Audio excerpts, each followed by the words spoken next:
Hey everyone, welcome back to my YouTube channel Commerce Tutorpedia. In this video, we are going to discuss about inflation, its nature and causes. जैसे कि हम सब जानते हैं inflation महंगाई आज की करंट न्यूज़ के अंदर सबसे ज़्यादा छाया हुआ है। हम सभी जानते हैं, हम सभी इफेक्टेड है इस टॉपिक से, इस चीज़ से, इन्फ्लेशन महंगाई से। तो जानते हैं कि इन्फ्लेशन या महंगाई होती क्या है और क्या क्या कारण होते हैं, what are the causes of inflation. Now by inflation we mean a general rise in prices, right. हम जैसे कि जानते हैं कि हम इन्फ्लेशन या महंगाई को कैसे समझते हैं कि अगर किसी की प्राइस में राइज हो जाए, ठीक है, किसी भी चीज की प्राइस में राइज हो जाता है, हम उसको इन्फ्लेशन बोलते हैं।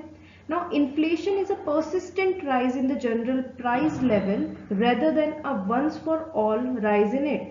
Now, this is a very important thing that inflation जो होता है is a persistent rise in the general prices. ऐसे नहीं होता कि एक बार होके वो रुक जाता है, नहीं, it is a persistent rise. These days, all economies of the world underdeveloped as well as developed suffer from inflation. जैसे कि हम रोजाना न्यूज़पेपर में पढ़ रहे हैं कि इन्फ्लेशन जो है अपने सबसे हाईएस्ट पीक पे चल रहा है, बहुत ज़्यादा महंगाई हो रही है। And we can see from this cutout that India's inflation summary for June 2022 ये अपडेट किया गया था जुलाई 12 2022 की। करंट एकदम डेटा है आपका कि करंट इंडिया इन्फ्लेशन रेट जो है is at 7%. ठीक है, the consumer price index for India is 172.6 for the month of June 2022 and inflation rate year over year is 7% compared to 7 for the previous month. Inflation from May 2022 to June was मतलब इतना percent आपका हुआ है। अब आगे आ जाते हैं इसके अंदर। अगर आप इन्फ्लेशन के रेट्स देखेंगे फॉर इंडिया, आप समझ पाएंगे कि किस लिए ये टॉपिक इम्पोर्टेंट था। अगर आप 2018 से इसका डेटा चेक करेंगे तो हमारे पास 2018 में देख सकते हैं कि पहले 5% था जनवरी में, फिर 4% या 3%, फिर 2% में भी आया, फिर 3%। अगर 19 में देखेंगे तो ये 2%, 3%, 4%, 5% और एक टाइम पे ये 7 दिसंबर में 7.4% आया था। एनुअली जो तो होता है, हमने जो कैलकुलेट किया था एनएसओ द्वारा, वो 3.7% था। उसके बाद 2020 के अंदर ये 7 से ही शुरू हुआ, उसके बाद ये परसिस्टेंटली आपके पास 765 इसी रेंज के अंदर रहा। ये आपका था 2020 का एनुअल जो इन्फ्लेशन था, वो 6.6% था एस्टिमेटेड। एंड 2021 के अंदर आप देख सकते हैं कि पहले जो है इसका नॉर्मल था, लेकिन अब अगर आप देखेंगे 2022 हमारे 1 जनवरी से ही इसका प्राइस जो है वो राइज हो रहा है। इवन अप्रैल के अंदर ये 7.8 पे भी पहुंच चुका था और अभी जो करंट है जून के अंदर वो 7% है। तो ऐसा क्यों हो रहा है? इन्फ्लेशन इसे ही कहते हैं परसिस्टेंट राइज। कंटिन्यूअसली अगर आप देखेंगे 2018 से 22 तक कंटिन्यू इन्फ्लेशन राइज हो रहा है, right. Now what are the causes of inflation? Now, depending upon the specific causes, the 4 type of inflation has been distinguished. Okay, so these are the generally known causes of inflation. The first one is demand pull inflation, excessive growth in money supply, cost push inflation, and structural inflation. All right. Now we will talk about all these causes. And the first one is demand pull inflation. This represents a situation where the basic factor at work is the increase in aggregate demand for output either from the government or the entrepreneurs or the households. ठीक है, अब इसको और अच्छे से समझेंगे हम लोग। The result is that the pressure of demand is such that it cannot be met by the available current supply of output. अगर हमें इकोनॉमिक्स आती है, हमें पता है कि एक होता है हमारे पास डिमांड, दूसरा होता है सप्लाई। अब ये कहने की कोशिश कर रहा है डिमांड पुल इन्फ्लेशन का मतलब क्या होता है? When the demand aggregate demand surpasses the aggregate surplus, or supply of the output, it causes demand pull inflation. Basically, inflation is caused by a situation whereby the pressure of aggregate demand for goods and services exceeds the available supply of output. ठीक है, when aggregate demand for all purposes, consumption, investment and government expenditure exceeds the supply of goods at current prices, there is a rise in prices.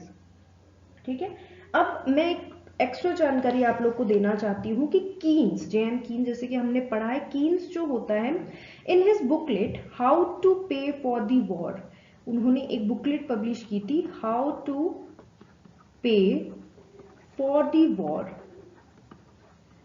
ठीक है, it was published during Second World War and it explained inflation in terms of excess demand for goods relative to the supply of their output.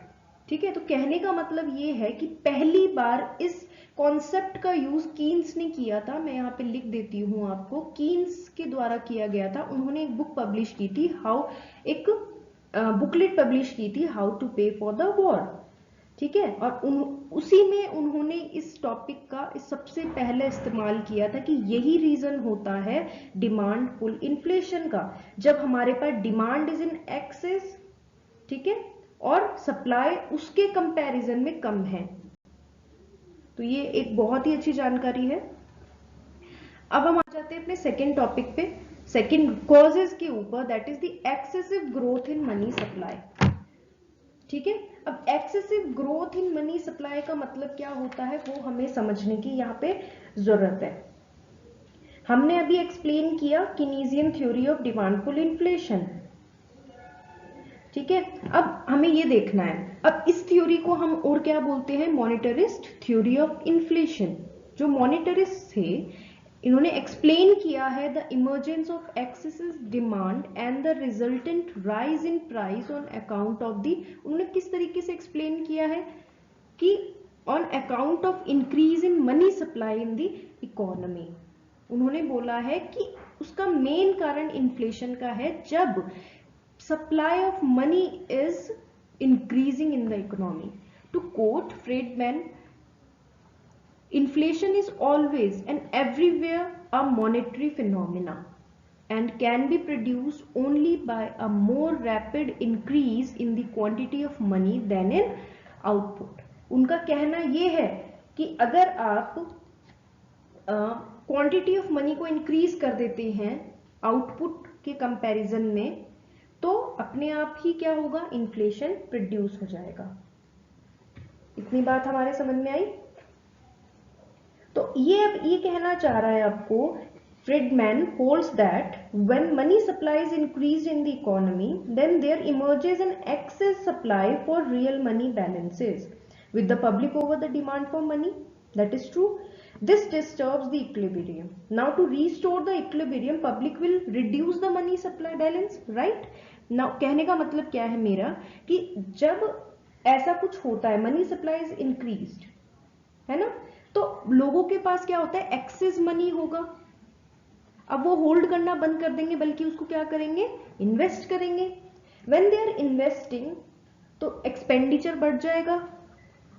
Expenditure जब increase होगा तो more and more excess supply होने लग जाएगी real money की, and this will increase the aggregate demand for goods and services. Right, जब आप expenditure ज्यादा कर रहे हो, इसका मतलब ऑटोमेटिकली क्या होता है कि डिमांड इज इंक्रीजिंग.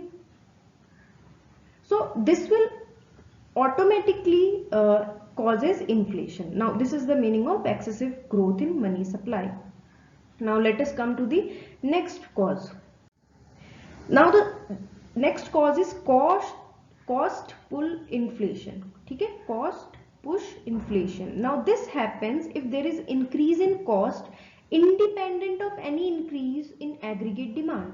अब ये बोल रहा है कि एक ऐसा अगर आपके पास कॉस्ट की इंक्रीमेंट हो जाए विच इज इंडिपेंडेंट, मतलब उसके ऊपर कोई भी डिमांड का असर नहीं होता, लेकिन फिर भी वो इंक्रीज हो रही है. ठीक है, now there are 3 such autonomous increase in cost which generate cost push inflation. पहला है wage push inflation, second is profit push inflation, Third is increase in price raw material, especially energy input such as rise in crude oil prices. Now ये बहुत important है, ठीक है, last वाला, क्योंकि अभी जो करंट सिनेरियो में इन्फ्लेशन हो रहा है वो इसी के कारण हो रहा है, जिसको हम सप्लाई शॉक भी बोलते हैं, राइट। तो इन तीनों को एक बार हम अच्छे से समझ लेते हैं। First one is wage push inflation.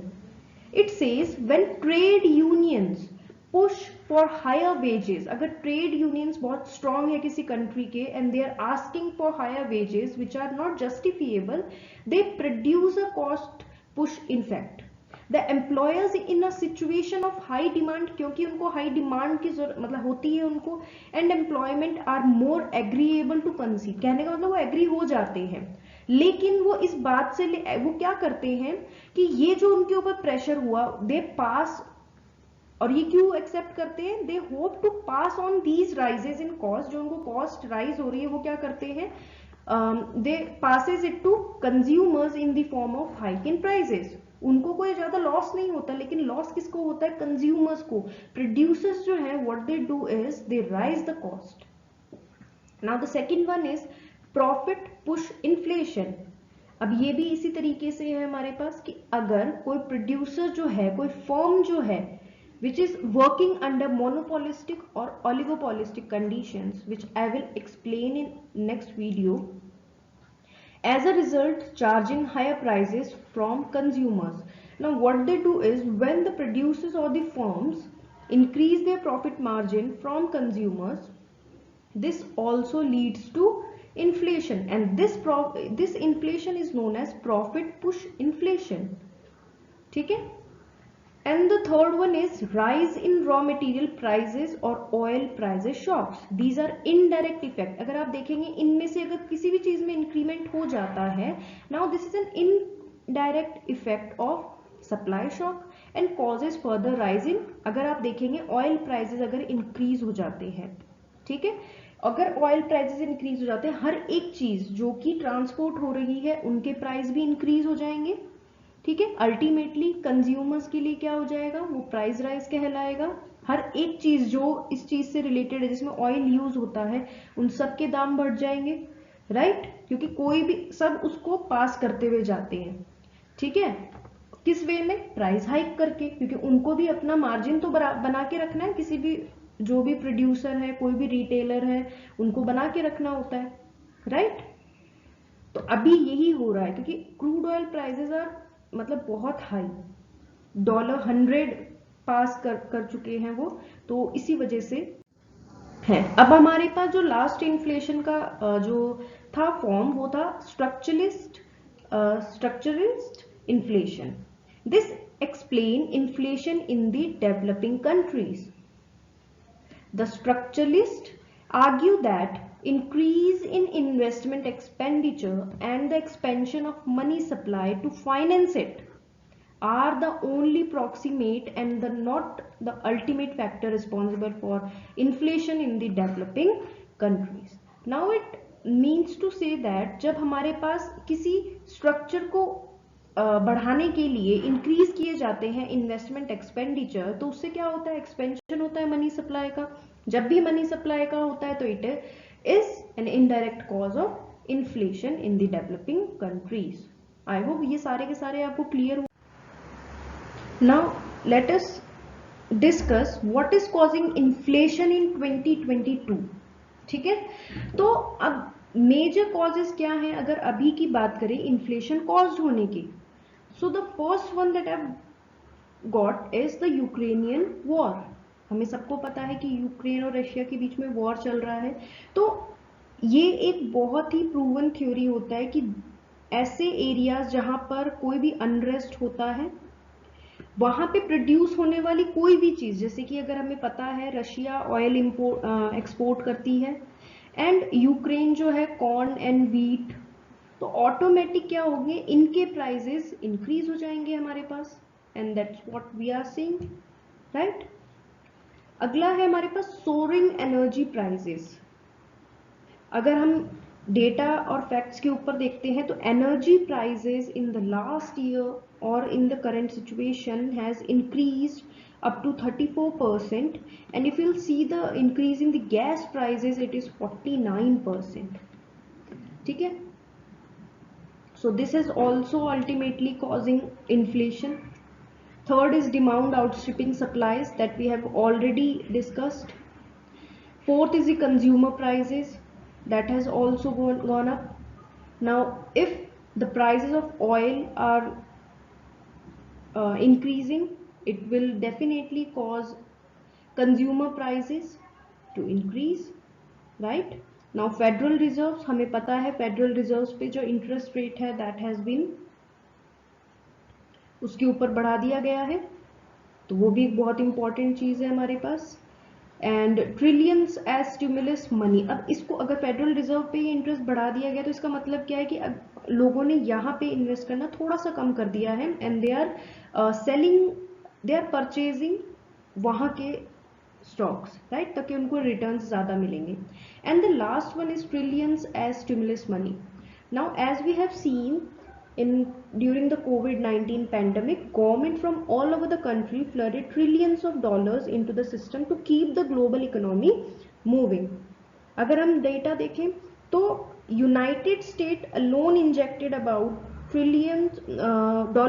trillion of government and into the hands of its citizens.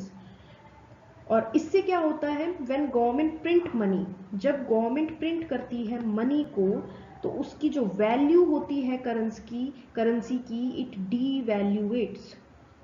ठीक है, जिससे परचेजिंग पावर जो होती है डिक्रीजेस. परचेजिंग पावर क्या होती है, डिक्रीज हो जाता है, and it leads to the current situation that we are facing. ठीक है, अब एक और क्वेश्चन है कि will India slip into recession?